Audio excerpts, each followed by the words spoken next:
All right, so how we attack a problem like this is create a table, and notice that I wrote the equations down that we need to use right here. And in terms of how I attack these problems, I like to look at the table and try to fill the table in. So I look at the table first and then try to look at the words.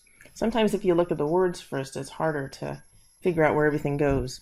So let's look at distance downhill. So read the words and you read through it, and right here, it looks like Jerry goes 9 miles downhill. So we put a 9 right there.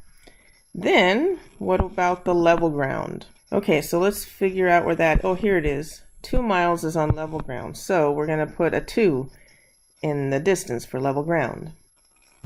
There we go. Okay, now let's look at the downhill rate. Where do we find that? Okay, reading through it, here it is.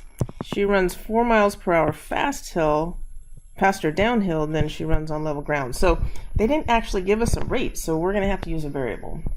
Now it doesn't matter which one's x, and just since I was asking about the downhill rate, I'm going to go ahead and put x in there. And then you really have to think about the English. The level ground is going to be slower, so it's going to be less, and since the upper is 4 miles faster, the level will be x minus 4. Just so you know, you could also do this. You could also, if you chose the variable to be the level rate, the level speed, then the downhill would be y plus 4. I just chose a different variable just to make it clear that I'm doing something different. I'm going to go back to the original thing I was talking about though. Okay, now about the time, and this is important about the time. Time is distance over rate. So for downhill, it's 9 over x, right? I got the distance divided by the rate.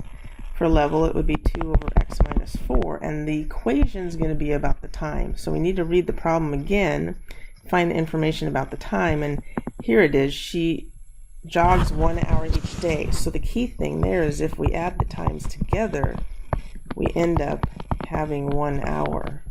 And that's what we need to solve. So we solve this by multiplying everything by the common denominator, which is x times x minus 4.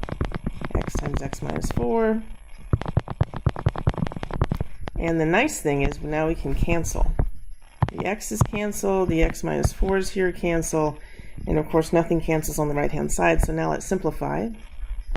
We end up with 9 times x minus 4 plus 2 times x, and when we multiply out the x, you get x squared minus 4x. Simplifying this, we end up with 11x minus 36 is x squared minus 4x, and we can go ahead and set that equal to 0. And when we factor it, if you think a while, 3. So we end up with x is 12 or x is 3.